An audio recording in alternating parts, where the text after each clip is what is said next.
Jimin Jisu তেকে ঝাপটে মেরে ধরে বলল, বেশি ব্যথা পেয়েছিস? দুইটা ছেলে সামনের ছেলেটার হাত রুমাল দিয়ে বেঁধে বলল, ভাই আমরা দেখছি একে, বলে সামনে এসে বলল, এই তুই কে রে? এইটুকু একটা মেয়ের সামনে এত বড় পুরুষ হয়ে মাথা নত করতে লজ্জা লাগলো না? কাপুরুষ নাকি? মোটা গঠন বিশিষ্ট লোকটা কোনো কথা না বলে হাতের ছুরিটা চোখের পাতা ফেলার আগে বুকে বসিয়ে দিয়ে বলল, ওইটাকে বাঁচিয়ে রাখতে বলেছে, নয়তো ওইটাকেও মেরে দিতাম। ছেলে দুটো হেলতে দুলতে নিচে পড়ে গেল। বলল, এ তুই কে? হ্যাঁ, এমন করছিস কেন? আমরা তোর কি করেছি? লোকটা কোনো উত্তর দিল না। হাত কাটা ছেলেটা সামনে এসে বলল, অনেক করেছিস, এবার বল তুই কে? এত দম কেন তোর? এমন সময় একটা আকাশি রঙের ব্র্যান্ডের কার স্পিডে এসে এখানে থামলো। সবাই সেদিকেই তাকিয়ে আছে। গাড়ি থেকে নামলো জাংকুক। জাংকুককে দেখে তে ভয়ে জড়সড় হয়ে আসলো। জাংকুকের চুলগুলো অগোছালো হয়ে আছে, শার্টের হাতাগুলো ছড়ানো। বুঝাই যাচ্ছে হন্তদন্ত হয়ে এখানে এসেছে। জাংকুক সামনে এসে দাঁত চেপে বলল, কে হাত দিয়েছিল বল? কে হাত দিয়েছিল ওর গায়ে? জাংকুকের হাত দুটো গোটানো, চোখ দুটো গাঢ় লাল হয়ে আছে। জাংকুককে দেখেই দাঁড়িয়ে থাকা ছেলেটা বুঝলো নিশ্চয়ই সে ভুল জায়গায় হাত বাড়িয়েছিল। জাংকুক এবার তের দিকে তাকিয়ে তের সামনে এসে শান্ত গলায় বলল, কোথায় মেরেছে? খুব মেরেছে? আমিও মেরে দেব। ভয় পেয়েছো খুব? বলে তের মাথায় হাত বুলিয়ে দিল। আবার তৎক্ষণাৎ সামনে ফিরে হিংস্র ভাগের ন্যায় গর্জন দিয়ে বলল, যে ওর গায়ে হাত দিয়েছিস নিজে থেকে সামনে আয়, নয়তো। জাংকুকের কথার সাথে সাথে ছেলেটা সামনে এসে বলল, আসলে স্যার বুঝতে পারিনি। আমি তো। ছেলেটার কথা শেষ করতে দিল না। তার আগেই জাংকুক ছেলেটাকে একবার দেখে নিয়ে বাম হাতটায় রুমাল পেঁচানো রক্ত মাখা দেখেই বুঝতে পেরে ওই হাতটাই ধরে। পরপর গার্ডের হাত থেকে ছুরিটা নিয়ে কোপাতে থাকলো। ছেলেটা চিৎকার করছে, কিন্তু জাংকুকের থামার কোনো নাম গন্ধ নেই। তে এটা দেখে সাথে সাথেই জ্ঞান হারায়। জিমিন জিসু ভয়ে জড়সড় হয়ে তেকে আস্তে করে ডাকতে লাগলো। তে চোখ মেলে একবার চারদিকটা দেখে নিল। পাশে আয়ু বসে আছে। তের জ্ঞান ফিরতে দেখে আয়ুর খুশির ঝলক মুখে এঁকে বলল, এখন ঠিক আছিস? তে উঠে বসলো। এখন কেমন আছিস? ভালো। আয়ু স্বস্তির নিঃশ্বাস ছেড়ে বলল, অনেক হয়েছে, এ বাড়িতে তোর আর থাকতে হবে না মা। পরীক্ষার সময় হলে তখন এসে দিবি। আমি তোকে আর এ বাড়িতে রাখতে চাই না। কতটা বছর এমন সহ্য করছিস? তোর কথা শোনাই উচিত ছিল। সেদিন যদি এ বাড়িতে না পাঠাতাম এত সব সহ্য করতে হতো না। তে কিছু বলল না। চল রেডি হবি এখনই, আমরা আর দেরি করতে চাই না। এই বাড়িতে মিনিটে মিনিটে নাটক শুরু হয়। মা, আমার এক্সামটা শেষ করে যাব বললাম তো। আর এখন এত দরদ দেখাচ্ছ কেন? মা হিসেবে এই 4টা বছর এই বাড়িতে কিভাবে আছি তখন বুঝলে না? এখন এত ন্যাকামো আমার ভালো লাগছে না। তাছাড়া আমি তোমাদের বাড়িতে যেতে চাই না। 4 বছর আগে প্রতিটা মিনিট প্রতিটা সেকেন্ডের কথা আমি ভুলিনি মা। আমার কোনো কথা তখন শুনোনি। এখন আমি আর তোমাদের সঙ্গে থাকতে চাই না। হয়েছে? শুনে নিয়েছো আমার কথা? চুপ করেছিলাম বলে ভেবো না আগের সব ভুলে গেছি। যখন আমার জীবনটা দুটানায় ছিল তখন কোথায় ছিল তোমার দরদ বলো? এখন আমি এখানেই, ওকে? যাব না আমি বলে তে নিজের জায়গা ছেড়ে উঠে রুম ছাড়লো। পথে জিমিন তেকে দেখে বলল, কি রে, কখন জ্ঞান ফিরলো তোর? আর অমন মুখ করে আছিস কেন? নাথিং বলে বড় বড় পা ফেলে ছাদে চলে গেল। জিমিন কিছু না বুঝে তে যাওয়ার পানে তাকিয়ে থাকলো। আয়ু যে হোক গ্রামে চলে গেছেন 2 দিন হলো। এক প্রকার কষ্ট পেয়েই চলে গেছেন তেকে ছাড়া।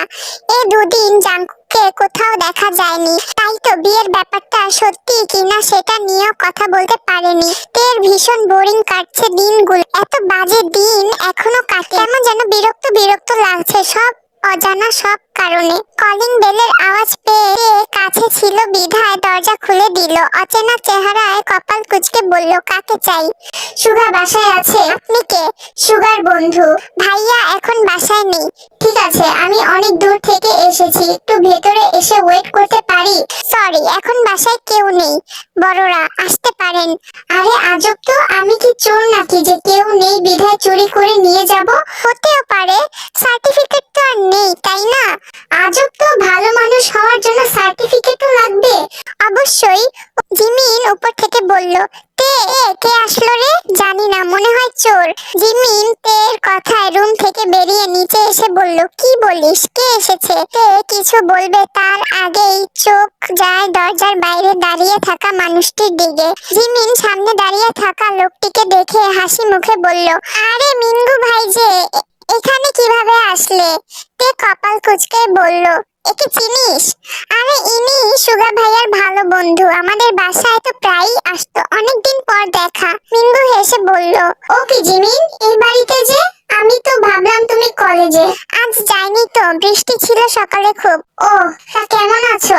একদম পারফেক্ট বলে হাসি দিল। তা বাহিরে কি দাঁড় করিয়ে রাখবে? আরে ভেতরে আসুন না। মিঙ্গু ভেতরে পা বাড়ায়।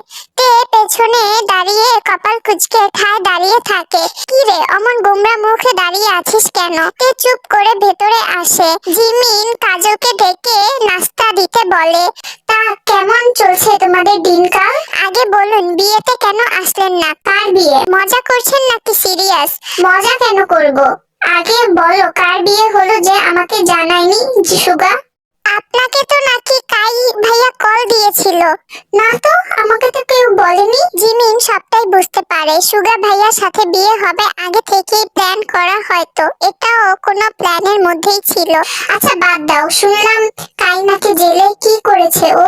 লম্বা কাহিনী, অন্য কোনো দিন শোনাবো না হয়। ঠিক আছে, তারপর বলো, পাশে থাকা ওই কপাল কুচকানো মেয়েটাকে? আরে এটাই তো তে। মিঙ্গু তের নামটা শুনেই মুচকি হেসে বলল, ও এই তাহলে তে। এখন বুঝলাম সুগা কেন এই বাড়িতে থাকছে আর বিয়েটা কার হয়েছে। শালা একটা বারো কল দিয়ে বলল না। মিঙ্গুর কথাটা মনে হয় জিমিনের পছন্দ হলো না। বলল, ভাইয়া আসলে যেমনটা ভাবছেন বিষয়টা ঠিক তেমনটা না। আসলে হয়েছে কি, এইটুকু বলতে মিঙ্গু দাঁড়িয়ে দৌড়ে দরজার কাছে গিয়ে সুগাকে জড়িয়ে ধরে বলল, কি রে হারামি, বিয়েটা সেরে ফেললি, জানানোর মতো প্রয়োজন মনে করলি না? এই তোর বন্ধুত্ব? আরে করছিস কি, ছাড় বলছি। আরে ছাড় না, এখনো মেয়েদের মতো গায়ে পড়ার অভ্যাসটা যায়নি তোর। ছাড় বলছি। আগে বল, আমাকে জানাসনি কেন? আরে আগে ছাড়, পরে বলছি। মিঙ্গু সুগাকে ছেড়ে বলল, বল জলদি বল, শালা বউ পেয়ে বন্ধুকেই ভুলে গিয়েছিস। সুগা কপাল কুঁচকে বলে, একেবারে দিমু একটা, যা যা তো। আগে বল, কখন আসলি? এই তো মাত্র। এই তো মাত্র এসেই তো তোর বউয়ের সাথে ঝগড়া হলো। তোর মতোই একদম কথায় কম যায় না। সুগা কপাল কুঁচকে বলল, বেশি কথা কেন বলছিস, শর্ত ফ্রেশ হয়ে আসি, পরে কথা বলবো বলে সুগা উপরে চলে যায়। আহ কি দায়িত্বশীল পুরুষটা আমার। তে এখানে আর দাঁড়িয়ে থাকলো না, উপরে চলে গেল। তেকে যেতে দেখে মিঙ্গু বলল, হ্যাঁ জলদি যাও, স্বামীর খেদমত করা ভালো কাজ। তে পেছনে তাকিয়ে আবার কপাল কুঁচকায়। আসলে ভাইয়া তুমি ভুল ভাবছো। কোনটা? এই যে তেকে। এমন সময় দরজা ভেদ করে কারো পায়ের আওয়াজ শুনে জিমিন পিছন ঘুরে তাকায়। দুদিন পর জাংকুককে দেখে হয়তো একটু দীর্ঘশ্বাস ফেলতো, কিন্তু জাংকুকের শরীরে ক্ষত বিক্ষত হয়ে আছে, শরীর থেকে টুপটুপ রক্ত ঝরছে। পাশে জাংকুককে একটা কোট প্যান্ট শরীরে সেট আপ করা মেয়ে ধরে আছে।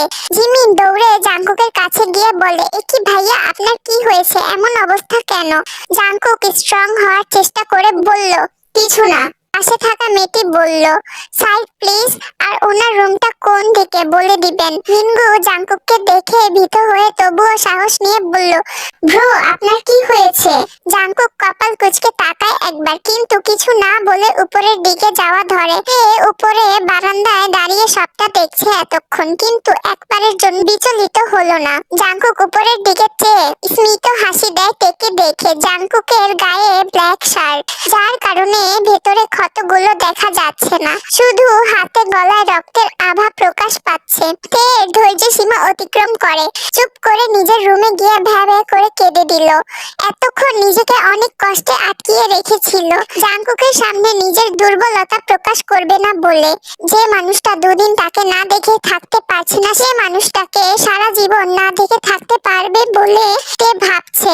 তাই তো জাংকুকের কাছে আর থাকবে না, থাকুক উনি একা একা, সেও পারবে থাকতে, আর ওনার সাথে ওই মেয়েটা কি করছে, একদম বাড়িতে এসে উঠেছে। তেকে ভেতরে যেতে দেখে জিমিন ঠিক বুঝলো তের অভিমানী মনটা। মিনগু, সুগা, জিমিন আড্ডায় বিভোর। কথার মাঝে মিনগু বলল, তোর ভাগ্য আছে বলতে হবে, যেমনটা চেয়েছিলি এমনটাই হয়েছে। কোনটার কথা বলছিস? আমি মিনগু ভাইয়াকে অনেকবার বলার চেষ্টা করেছি কিন্তু সুযোগ পাইনি। কিসের কথা বলছিস? আরে এই যে তুই নিজের প্রিয় মানুষটাকে পেয়েছিস, এখন যদি আমার কপাল ভালো হয় তবে আমিও। বলে থামলো জিমিনের দিকে তাকিয়ে। সুগা বিষয়টা খেয়াল করলেও কিছু বলল না। কিন্তু নিজের প্রিয় মানুষটাকে পেয়েছি এটার মানে কি বুঝালো মিনগু ভাইয়া? আসলে বিষয়টা তেমন নয়। যাই হোক বাদ দে, আমি ঘুমাবো, আজ এমনিতে জলদি এসেছি। ভাইয়া একটা কথা বলতাম। বল। জাংকুক ভাইয়া একটু আগে ফিরেছে রক্তাক্ত অবস্থায়। কি বলছিস, কি হয়েছে? জিজ্ঞাসা করেছিলাম কিন্তু কিছু বলেনি। দাঁড়া আমি দেখছি বলে সুগা সোজা জাংকুকের রুমের দিকে হাঁটা ধরে। জিমিন, তোমায় একটা কথা বলবো। বলেন। তোমাকে আজ খুব সুন্দর লাগছে, ডোন্ট মাইন্ড। আমি কিন্তু সব সময় এমন বলেই দেই, সেটা তুমি জানোই তো। আরে মাইন্ড কেন করব? তা বাড়িতে কবে যাবে? জানি না ঠিক। আচ্ছা। সুগা জাংকুকের কাছে যাওয়ার পর দরজার সামনে দাঁড়িয়েই শকড খেয়ে দাঁড়িয়ে আছে। এই মেয়েটাকে জাংকুকের সাথে এক রুমে কেন? আজ অবধি জাংকুকের রুমে কেউ যেতে পারে না। আর এই মেয়ে, হু ইজ শি? কে কোথায়? মেয়েটা জাংকুকের পাশে বসে জাংকুকের হাতে ব্যান্ডেজ করে দিচ্ছে, অথচ জাংকুক কিছু বলছে না। How possible? যাই হোক, এখন আর ভেতরে যাওয়ার দরকার নেই, যেহেতু মেয়েটা আছে। আর ভেতরে না গিয়ে চলে আসার পথে তে রুমের সামনে গঙ্গানের আওয়াজ শুনে দরজা নক করলো। দরজা খোলাই আছে, তাই ভেতরে ঢুকে গেল।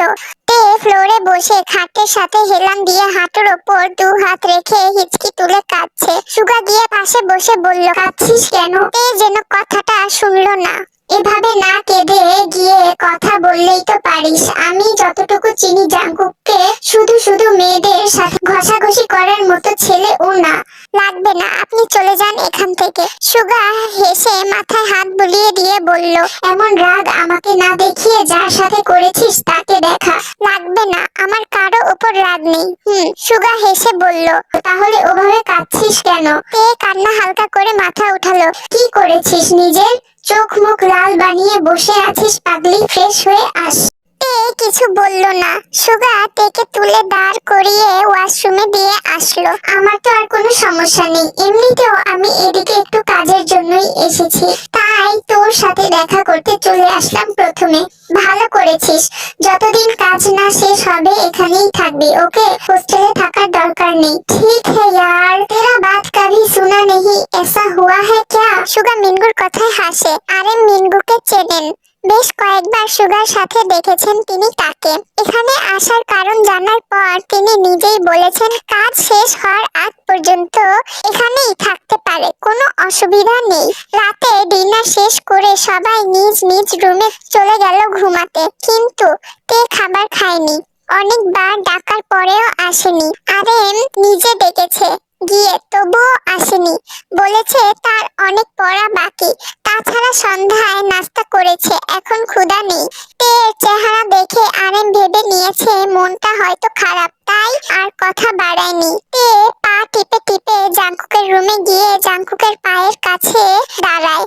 হাতে ছোট্ট একটা ছুরি, হয়তো ফল কাটার বা অন্য কিছুর, রান্নাঘর থেকে নিয়ে এসেছে। তে আস্তে করে খাটের ওপর উঠে জাংকুকের ডান দিকে বসে। জাংকুক পেট বিছানায় এলিয়ে চিত হয়ে শুয়ে আছে। তে ডিম লাইটের আলোতে একবার দেখে নিল জাংকুককে, তারপর হাতের ছুরিটা দিয়ে ঘাড়ের নিচে বরাবর পিঠে আঘাত করলো। জাংকুক আহ শব্দ করে আকস্মিক মানুষটিকে না দেখে হাতের ছুরিটা নিয়ে এক হাত ধরে ধপ করে শুয়ে গলা বরাবর ছুরিটা ধরে বলল, বাড়িতে ঢোকার সাহস পেয়েছিস কিভাবে? কথাটা বলেই থমকে যায় শত্রুর জায়গায় তেকে দেখে। কি করছিলি এখানে, সত্যি করে বল, পাগল হয়ে গিয়েছিস নাকি মরার ইচ্ছে হয়েছে? তের ভীতহীন সাহসী কণ্ঠ, একদম মেরে দিব, আপনাকে মেরে তবেই শান্তি পাবো। যত ঝামেলা আমার জীবনে সব আপনার জন্য। অন্য মেয়েদের সাথে বাড়িতে এসেও নষ্টামি করেন, এটা কোনো পতিতালয় নয়। ও, প্রতিশোধ দিতে এসেছিস? বলতে পারেন সেটাই। তা জীবন জাংকুককে ভালো করে চিনিস তো, নাকি না জেনেই মারতে এসেছিস? খুব ভালো করেই চিনি। জাংকুক বাঁকা হেসে বলল, ওকে ট্রাই করে দেখতে পারিস। বলেই হাতের ছুরিটা তের গলা থেকে সরিয়ে বলল, খুব পাখা গজিয়েছে না নিজে থেকে মরার? ঠিক আছে, আমি ইচ্ছে করে বাঁচিয়ে রেখে কি করব? তোর ইচ্ছেটা পূর্ণ হবার চান্স দিয়ে দেই, কি বলিস? বলেই তের দু হাত একসাথে করে চেপে ধরে উঠে বসিয়ে পরনের ওড়নাটা দিয়ে বেঁধে দিল। তে ছটফট করছে ছুটার জন্য। আরে কি করছেন, ছাড়ুন বলছি। আমি আপনাকে মারবো বলেছি, কিন্তু আপনি কেন মারছেন আমায়? ছেড়ে দিন। জাংকুক কোনো কথা না বলে আরেকটা রশি নিয়ে তের পা বেঁধে মুখে রুমাল বেঁধে কোলে তুলে ওয়াশরুমে নিয়ে দরজাটা লক করে দিয়ে সাথে লাইটটাও বন্ধ করে দিয়ে বলল, আমার অবাধ্য হওয়ার পর ফলস্বরূপ ছোট্ট গিফট তোর জন্য এটা। এইটুকুনি মেয়ে আবার প্রতিশোধও বুঝিস? নে এখন প্রতিশোধ। বলেই বাঁকা হেসে খাটে বসলো জাংকুক। মেয়েটা পাগল হয়ে গেছে, আমার সাথে গুন্ডামি করতে আসে, সাহস কত বড় ওর। জাংকুকের পিঠ বেয়ে রক্ত পড়ছে। তে এমন ভাবে আঘাত করবে সেটা জাংকুক কল্পনাও করেনি। সে তো দরজা আগে থেকেই খোলা রেখেছিল ইচ্ছে করে, যেন তে আসতে পারে। কিন্তু এই মেয়ে তো ফুল কিলার, নিজের হাজবেন্ডকে কেউ এভাবে মারতে পারে নাকি? জাংকুকের জানা ছিল না। বাগান থেকে আজ ফুলের সুবাস ছড়াচ্ছে। সেই ফুলের ঘ্রাণ জিমিন চোখ বন্ধ করে উপভোগ করছে। এই তো শীত প্রায় আগত বললেই চলে। কদম ফুলের ঘ্রাণটা একটু বেশি পছন্দ জিমিনের, তাই তো দুটো কদম ফুল হাতে নিয়ে দোলনায় বসে আছে। ফুল দুটি তেমন ভালো নয়, কুড়িয়ে পাওয়া। গাছটা এত উঁচু যে সে পারবে না উঠতে, তাই তো নিচে পড়ে থাকা দুটো ফুল হাতে তুলে নিল। কিন্তু আজ তেটাও নেই সাথে, থাকলে তো গল্প করতে পারতো। আজ এতক্ষণ ঘুমাচ্ছে কিভাবে ও? অন্যদিন তো সকালে উঠে এখানে আসে, তারপর আবার ঘুমিয়ে যায়। হালকা কুয়াশাচ্ছন্ন চারপাশটায়। হাতের হলুদ সাদা ফুল দুটি চুলে গেঁথে দিলে বোধহয় আরো সুন্দর দেখাতো। জিমিন পেছনে ফিরে মিঙ্গুকে দেখে বলল, কখন উঠলেন? কদম ফুলের সৌরভ কি আর মানুষকে ঘুমাতে দেয়? জিমিন দোলনা থেকে দাঁড়িয়ে স্মিত হেসে বলল, তা অবশ্য ঠিক বলেছেন, তাই আজ একটু জলদি উঠে গিয়েছি। রাতে বৃষ্টি এসেছিল, ঝড়ো হাওয়া প্রবল হওয়ার দরুন ফুল দুটি আমি পেলাম। কদম ফুল পছন্দ তোমার? জিমিনের কথায় মিঙ্গু হাসলো। সকালের এই স্নিগ্ধ বাতাসটা দেখুন না কেমন শান্তি বইয়ে দিয়ে যাচ্ছে। আচ্ছা, আমাদের জীবনটা এমন স্নিগ্ধ বাতাসের ন্যায় শান্তিপূর্ণ হতে পারতো না? যদি সময়টা সবসময় এমন যেত, তবে এটা উপভোগ করতে কিভাবে? যে কড়া রোদের পর রোদহীন আলোকিত বিকেলটা কেমন অনুভব হয়? বৃষ্টি না হলে বুঝতে কিভাবে যে বৃষ্টির পরে আকাশটা কতটা স্নিগ্ধতা বয়ে আনে? জিমিন হেসে বলল, তা অবশ্য ঠিক বলেছেন। ভেতরে চলো, আবার বৃষ্টি আসবে মনে হচ্ছে। আকাশটা দেখো। এক্ষুনি মনে হয় পৃথিবীটাকে অন্ধকারে তলিয়ে দিবে। পরে দেখা যাবে, আগে ভেতরে চলো। বলেই দু কদম রাখতে বৃষ্টি শুরু হলো। মিঙ্গু পাশে জিমিনকে না দেখে পেছনে তাকিয়ে দেখলো জিমিন ঠায় দাঁড়িয়ে আছে। মিঙ্গু গিয়ে জিমিনের মাথার উপর ছাতা হিসেবে নিজের হাত দুটো বিলিয়ে দিল। আরে ভিজছো কেন? ভেতরে এসো। আমি ভিজবো। আরে এই সময় ভিজলে জ্বর আসবে, অন্যদিন ভিজো। না, আমি এখন ভিজবো। হাতটা নামিয়ে নিন। আরে বোঝার চেষ্টা করো। জিমিন মিঙ্গুর সামনে থেকে সরে একটু দূরে গিয়ে দু হাত মেলে চেহারা আকাশের দিকে করে চোখ দুটো বন্ধ করে দাঁড়ালো। আজ ভীষণ ইচ্ছে করছে ভিজতে। মিঙ্গু নিজেও ভিজছে, অথচ সেটা তার খেয়ালই নেই। সে তো তাকিয়ে আছে ওই নিষ্পাপ মুখখানার দিকে। কতটা শিশু সুলভ তার ব্যবহার, কত সুন্দর নিষ্পাপ মুখখানা তার। ইস, আমি যদি বৃষ্টি হতাম, তবে সারা অঙ্গ জড়িয়ে নিতাম। ভেবেই মৃদু হাসলো মিঙ্গু। প্রায় আধ ঘন্টার মতো বৃষ্টি নিস্তেজ অনুযায়ী ঝরে। বৃষ্টি শেষে জিমিন আর দাঁড়িয়ে না থেকে ভেতরে চলে যায়। মিঙ্গু এখনো দৃষ্টিহীন পলক তাকিয়ে আছে জিমিনের যাওয়ার দিকে। জিমিন সোজা উপরে গিয়ে প্রথমে তের রুমের সামনে দাঁড়ালো। কোনো শব্দ নেই, হয়তো এখনো ঘুমাচ্ছে। তাই জিমিন আজ আর না ডেকে নিজের রুমের দিকে গেল। নিচে কাজল নাস্তা তৈরি করছে। জিমিন রুমে গিয়ে একবার ঘড়ির দিকে তাকালো। 8টা বাজতে চলেছে প্রায়। জিমিন অবাক হলো, এত সময় আজ বাগানেই কাটালো সে? দেরি হয়ে যাচ্ছে তো, 9টাই তো কলেজ। দ্রুত কাবার্ড থেকে একটা জামা নিল, কিন্তু গোসলখানা খালি নেই। হয়তো সুগা গোসল করছে, তাই অপেক্ষা করছে। শীতে জিমিন কাঁপছে, ঠান্ডায় পুরো শরীর যেন বরফ হয়ে যাচ্ছে।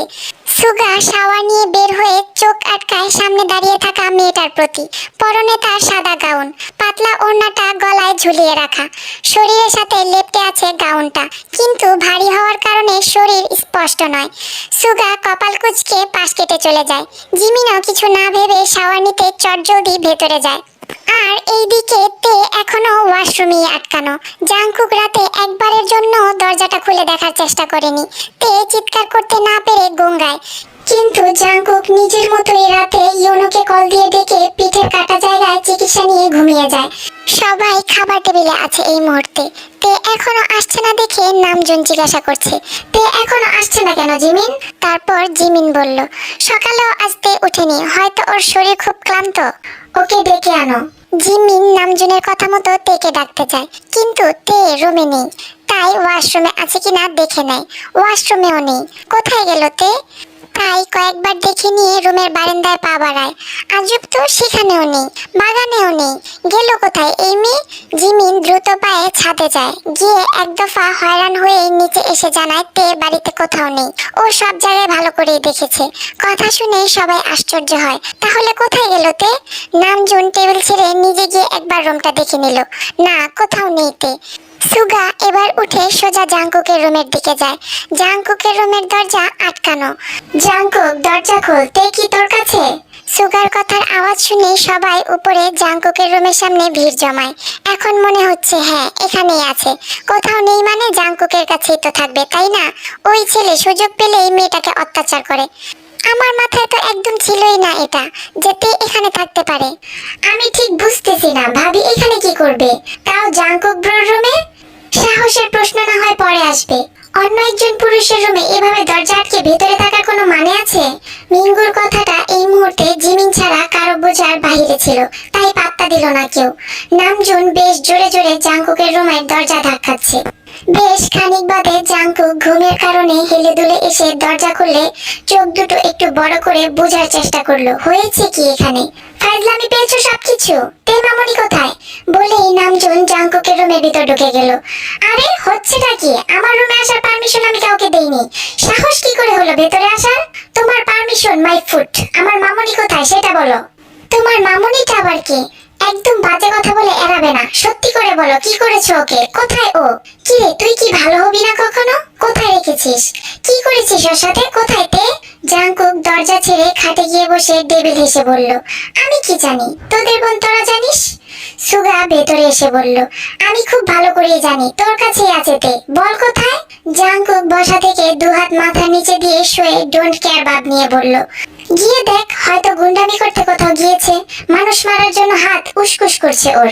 ভাইয়া আপনি এসব কি বলছেন? তে কেন কোনো মানুষ মারতে যাবে? তাছাড়া ও রাত্রে ঘুমিয়েছিল ওর রুমে, আমি দেখেছি। আমি তো সেটাই বলি, সুন্দরভাবে ঘুমা, ভালোভাবে চল, কিন্তু এই মেয়ে আমার কথা শুনে অবাধ্য হয়েই চলবে। বাধ্য মেয়ের মতো যদি কথা শুনতো তাহলে আজ এত কিছু হতো না।